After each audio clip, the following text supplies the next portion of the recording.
Hello and welcome to Dialogue. I'm Yang Ray. A woman who was attacked by a man in a downtown Beijing hotel described her experience online last Tuesday night and soon triggered a wide public outrage over the indifference of hotel staff, local police and bystanders who in the main did nothing to help her. Days after the victim posted surveillance footage, the alleged attacker is in custody. The incident has caused a lot of online discussion about personal safety, the importance of women learning self-defense and public indifference in China. Is there a lack of awareness of protecting women in today's society? Why are the public so indifferent to such incidents? And what should we do to stop such violence? Today, I'm joined in the Beijing studio by Professor David Moser with the Capital Normal University in Beijing and Jung Chen, who is an intercultural filmmaker and commentator. But before we get started, let's look at this. A video showing a young woman who was violently assaulted in a Beijing hotel has sparked a social media firestorm. On March the 5th, a woman with the online username 11 on China's microblogging network Weibo uploaded surveillance footage from Beijing's Etel hotel. The video, dated April the 3rd, shows the woman at the doorway of her hotel room who was suddenly grabbed and dragged by a man into the corridor. A hotel employee tried to intervene but failed, but he may have believed the pair were just a couple having an argument. The assault then unfolded in full view of bystanders who did nothing to stop it. After a failed attempt to escape and being brutally dragged by the man, the victim was finally saved when a female passerby came to her aid. 11 complained that the hotel and police paid little attention when she reported the attack, so she turned to online support. The video has soon become one of the most discussed topics on Chinese social media. The hashtag #GirlAttackedAtYetel Hotel was used more than 2 million times and viewed more than 2 billion times. Some expressed their anger at the hotel or shared tips on self-defense for women.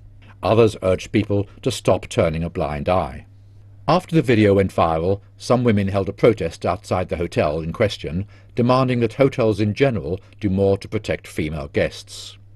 Homins, the parent company of Etel Hotel, issued a statement saying, "We deeply apologize to the person involved and the general public," and admitted that the incident revealed insufficient security management and customer service.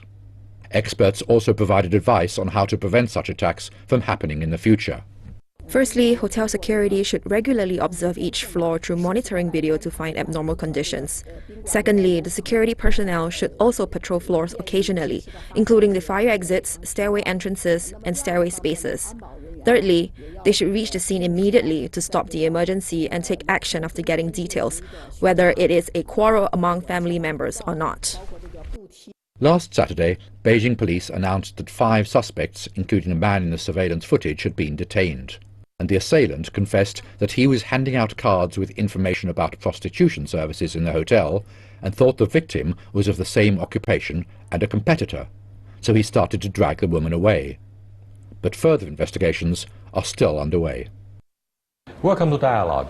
Do you think this 5-minute long atrocity that was posted on the internet and went viral could be a wake-up call for those who may have long ignored violence of this kind in a public place? I think women in China need desperate protection. Women in China need to empower themselves. Women in China need to be integrated with the world movement, women's movement. Women need to be participating into social justice. They need to be given equal access to social progress too. I think without being brought to the attention of the rest of the world, in the early 1950s, right after the founding of the PRC, China initiated our own version of the women's lib, namely late Chairman Mao Zedong calling for women to shoulder half the sky, and that's a very popular assumption. It got very popular with the rest of the world, particularly in developing countries. So, of course, she raised a very serious issue about the protection and empowerment of women in China. Do you think this is an issue, or we should talk more about, for example, why people looked so indifferent in the public place when someone was obviously being abused? Well, the holding up half the sky was really more about incorporating women in an equal pattern into the workforce and make them equally productive, to free them from the responsibility of child raising and work in the home and let them exert power in the workplace, and also of course in their status in society in terms of their living standards and things. This problem of sexism against women and of looking down against women and the double standard was never solved under Chairman Mao and still hasn't been solved today, really. Everybody was guessing. It's a wild guess. Why passers-by didn't do anything to help? Now, in other parts of the world, for example, in the case of Germany, there was a clear legislation that says clearly, you're going to be punished if you, as a bystander, fail to save the victim in a public place. Now, what do you think of this, what we call the Good Samaritan law? I think there's a severe lack of humanitarian education since young. So there is a moral crisis or humanitarian crisis. Saving lives and respecting others' dignity does not seem to be a focus of today's modern life in China. So that appeared to be a phenomenon on the surface, but deep-rootedly, I mean, there is a problem we need to confront, that is the patriarchal society, what women is doing, how are we going to empower ourselves, where are we going in terms of contributing to the world in general. I think that's what we're really facing today, where and what women can contribute to the prosperity of society. Now, one thing that struck me as odd, David, was why the police failed to pick the phone and immediately went out to launch a manhunt. Why it seems that the law enforcement personnel failed to perform their duty until this footage was posted on the internet and caused widespread attention and, of course, anger that was still raging across the whole country. I have tons of questions, David. Yeah, of course, I'm not a policeman, and I wasn't involved in the investigation. But it did seem strange that this woman had to bring the footage herself to the authorities, or Yeah, where did she get the footage? I don't know. The surveillance footage, obviously, she acquired it from the hotel management. Right. But evidently, a lot of people saw this. The hotel management saw the video footage, the bystanders saw it, and presumably even the police, if they even came in to investigate at all, they at least saw the man, because they did eventually arrest the man, right? So they did find him. But I think, again, that once the assumptions with it's a woman, they said, oh, it's probably something to do with the prostitute, because they said that may have been, what it was all about. Or maybe it's a domestic quarrel between a husband and wife or something. When because it was a woman. Excuse me, are you talking about having prostitution as very common practice in some of the small hotels in major cities? Is that what you're talking about? And therefore, management of the hotel showed their indifference. It is a common problem. I don't know. Was this a 3-star or 4-star hotel? I don't know the this star. is a kind of a chain and outlets. Yeah. It is quite ironic. You see, the Exactly. name of it is He Yi. Suppose you have harmony and joy there, Yeah. and there you have a disaster, woman being attacked. I think China is undergoing a humanitarian crisis, meaning people are become callous about happenings around you. They're very fearful in terms of helping. They simply do not care. They don't have the urge to save the individual. I think that's why we have a moral crisis, we have a humanitarian crisis. I think we should go far beyond this incident and looking at issues that's really calling immediate attention in terms of women's rights, which we need to be protecting. Do you both that. agree that in a modern society, fears, anger, and indifference are the three major hallmarks that characterize our lifestyle? Somehow, people start to show their indifference because what happened in our neighborhood would have nothing to do with me. And in fact, this kind of news stories were reported now and then by the media in China. Do you think this is a common practice? Well, I think it shouldn't be a common practice. Is it a syndrome of a modern life? Oh, I think it is. China has Why? always been. Why? I think, you see, China on one hand is deeply rooted in Confucianism, which is calling for collectiveness and caring about each other. On the other hand, it is so much embedded in selfishness and consumptions of products, this and that. So there is a clash between values. I think that some part of our the process viewers of may modern- question your statement about our tradition of Confucianism. In fact, they said first in the May the 4th movement early last century, and then the Cultural Revolution in the second place, the very nice tradition of Confucianism, being nice to each other, came to a halt.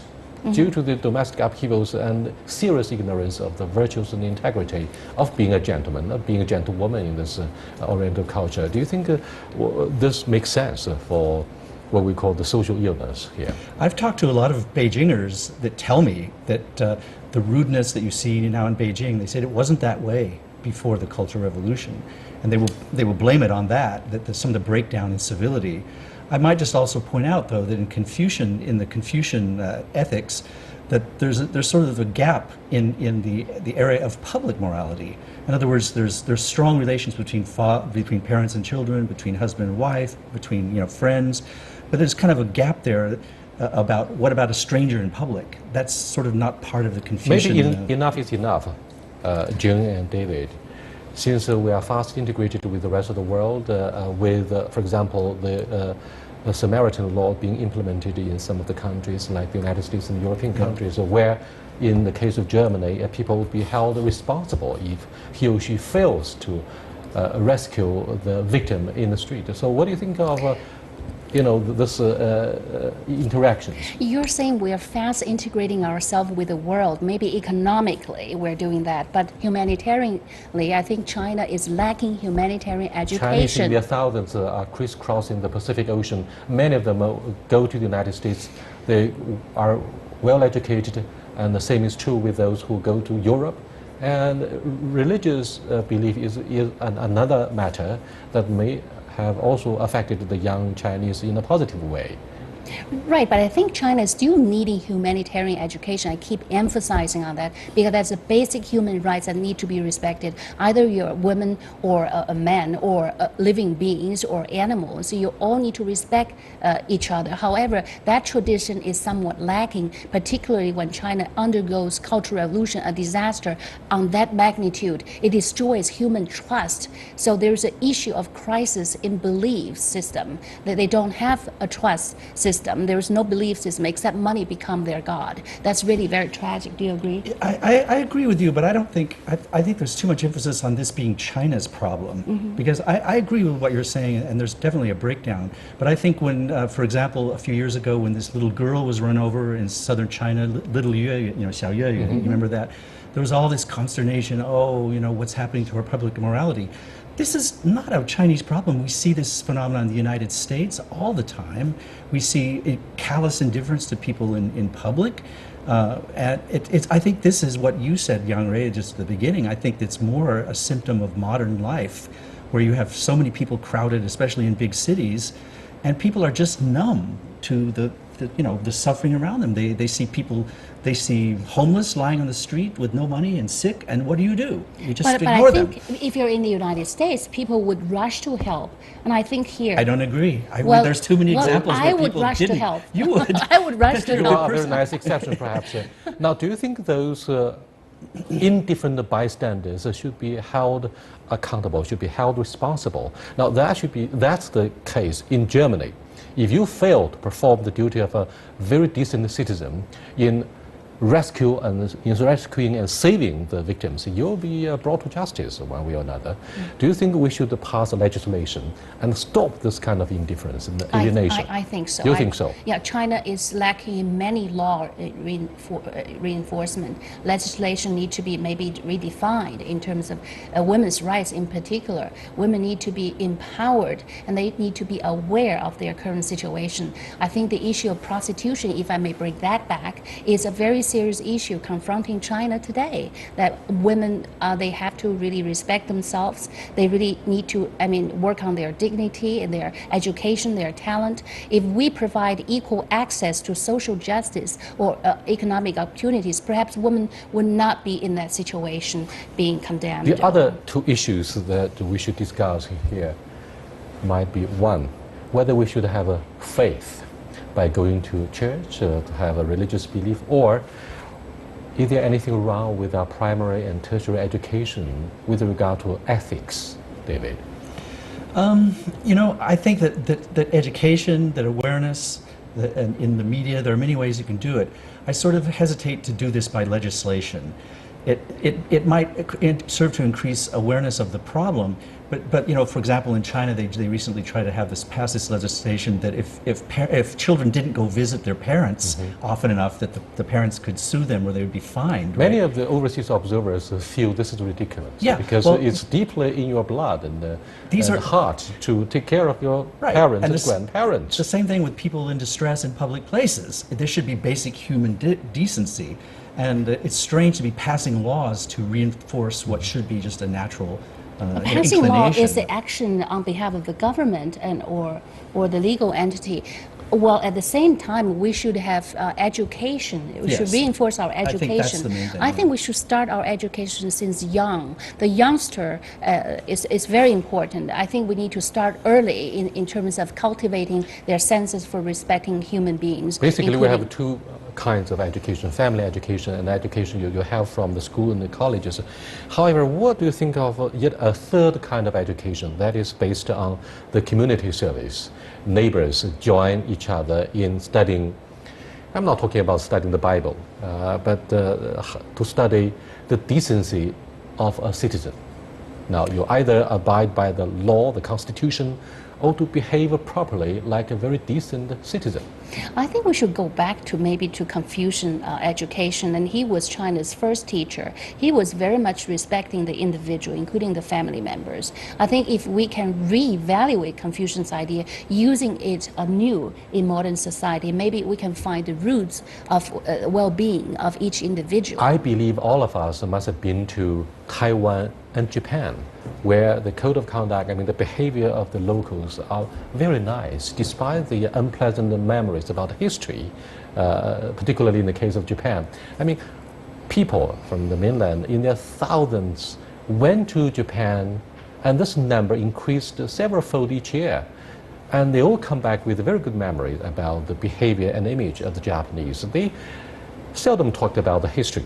So what can you tell us about why the behavior of most of the Japanese seems to be very nice? And we're talking about the issue of decency for a citizen. Yeah, it's something that in Chinese there's a word for it. They call it 公德, which is ethical behavior in public places. And people have said, well, we blame crowding in the subway on the fact that there's just too many people. But if you go to Japan, they wait very nicely in line, even though they also have a population density. So I think I'm with the idea of education. I believe this is something that perhaps China, especially in the big cities, has lost, and it's something that's not going to be recovered in just one generation. It will take a lot of effort on the part of educators, and also in the part of city planners, because things like public spaces, hotels, places that have naturally dangerous places that are not well lit. And it's precisely the kind of places where women are not safe, where there's, it's that no one can see where they are. It needs to be a concerted effort to make the public areas safer, but also have people have increasing awareness, and of course to have women be increasingly aware of how the dangers that they face. I think women should empower themselves before you are asking other people to protect you. I think we have a serious problem of women trying to integrate themselves into a society from the perspective of being a leader. I think women should be more as an activist, or they should advocate progress in society. They should participate in social justice. They should participate in a world women's movement. They should promote the idea of gender harmony with male or with the nature. I think they should play an active role. Their voice need to be heard. Their voice need to amplified. I think this incident asks for immediate attention on this very issue of women empowerment. Whatever the mistakes he made, late Chairman Mao Zedong deserves credit for paying due attention to women who should shoulder half the sky, according to a popular assumption in the Cultural Revolution. Now, the question is, David and John, whether in the age of chauvinism in a society that is characterized by chauvinism in the West and East, it is women who should look after themselves with a strong sense of dignity and a sense of individual rights, or it's the other way around, the males should do more to protect women. Now, women, on the other hand, do not want to be viewed as being weak. They want to be strong themselves. In Chinese, 自立自强自尊自爱. I mean, but in English, it's just in short about how to protect your own dignity yourselves independently. In many ways, women are actually stronger. Think about mother figure. A mother is always there for you in whatever the case, a disaster or success. Women in many ways are stronger. We shouldn't see ourselves as a weaker being. So we need to really, work into a harmonious relationship with men. Of course, we need to be really forthcoming in telling our story, sharing our challenges, being each other's witness. I think we need to have a platform. Actually, within this UN Women Conference, I learned there is a Beijing platform for action which was initiated in 1995, and it's aimed for 2030. There are about 17 sustainable goals for women to really come into their power, to become part of the sustainable development And perhaps goals. the rise of the internet could help assist women in enhancing their power one way or another. The next issue is a nasty one, I'm afraid. At first, when people looked at this video that was posted on the internet, they thought, or perhaps the staff of the Yitel Hotel thought, this girl who was abused by this 24-year-old boy was a prostitute, a sex worker. Now, many Chinese would hate to ask this question whether this is common practice, but foreigners in Beijing say, "Hi, this is come on, wait a minute, this is something common." What do you think? You mentioned Chairman Mao. I mean, in a way, despite all those excesses, after the 1980s, women, in a way, took a step backwards because once again, they became commodified, they became commercialized. They weren't equal in the workforce anymore. Employers were free to pay them less, to treat them differently because they might potentially go off and have babies. So to this day, there's a glass ceiling. Women are excluded from the property market because of sexist assumptions about who gets to own the apartment, that you buy together, buying a car. So women are financially, secluded from wealth. They're also treated worse, not as fair in the workforce. And very often, women who don't have access to sufficient training and stuff, they start to think in the old-fashioned way of, well, I need to find a rich man in order to survive in life. And so women have really come backwards, I think, since the 1980s, once this opening up happened. Mm-hmm. And it's only recently that some things like John is talking about, a real feminist movement and a real feminist awareness in China is only a really relatively recent phenomenon. Is that right? Well, coming back to your question about sex workers, well, even the sex worker need protection. Mm-hmm. They also need to enjoy human rights. That is say that she might be a prostitute, and then she still need to be rescued when she's confronted with danger, right? Do you think prostitute would not have protection from our society? Like recently, France just launched a prostitute demonstration. That was very recent. Prostitute have their own social security in Amsterdam. Prostitute has his own system. The background against which the demonstration took place in the streets of Paris was actually the members of parliament that voted no.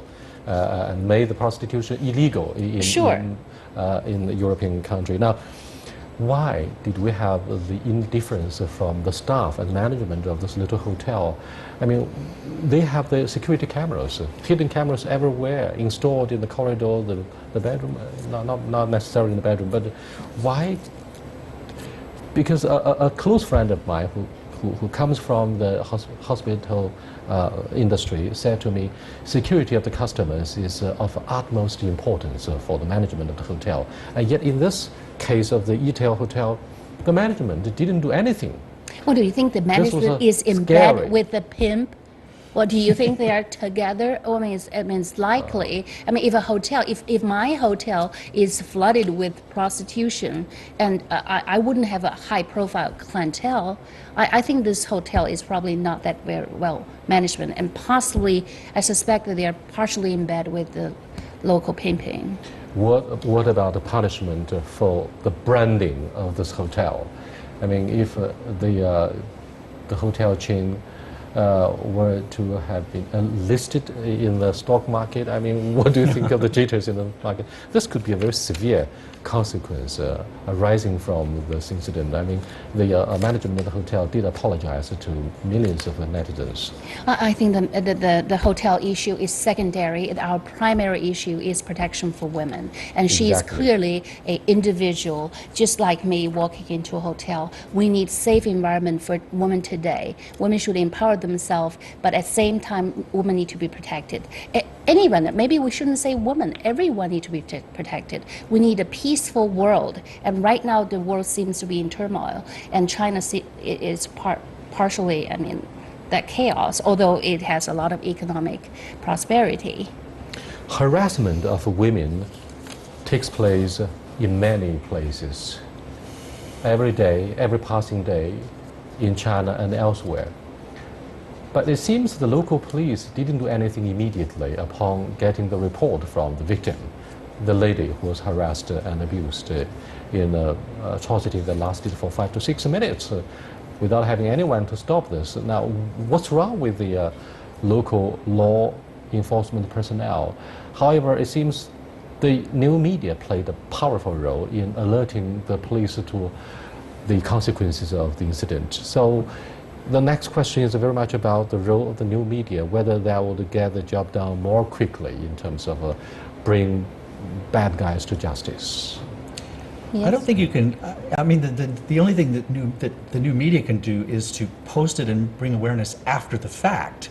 I mean, of course, once you have footage, then you can, something can be done, and the perpetrator can be brought to justice. The problem with this was that nothing happened until the whole thing was over with, and the woman actually had to go out and make her case. And I think we need to take a more proactive approach in terms of bringing women's presence into society. Women's awareness needs to be raised. Maybe we should have a platform for doing research, for them to report their story, not only sharing it between women to cautious their life, but also, I mean, sharing with the society, with institutions who may be providing different solutions for women to grow in society, to help them become a major force in society.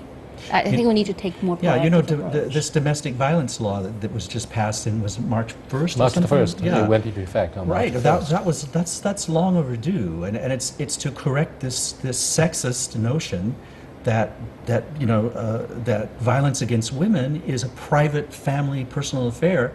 And I think even in a public place, when they look and see a man, doing violence against a woman, we don't interfere. That's their family matter or it's their personal matter. And I think that the police and also hotel chains, whoever, needs to be made aware that violence, and as you said, it's not just women. Violence in a public place where bystanders and everyone's watching should violence not be is tolerated. really bad. Should Violence not be against tolerated. men. Some women really are violent against men. Exactly. So we need to bring that onto the table too. And people are very violent toward nature.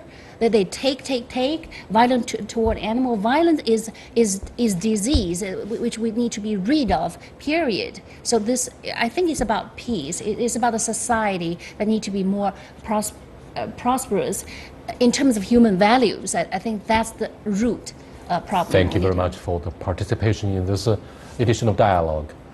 Thank you for watching. Until next time, goodbye.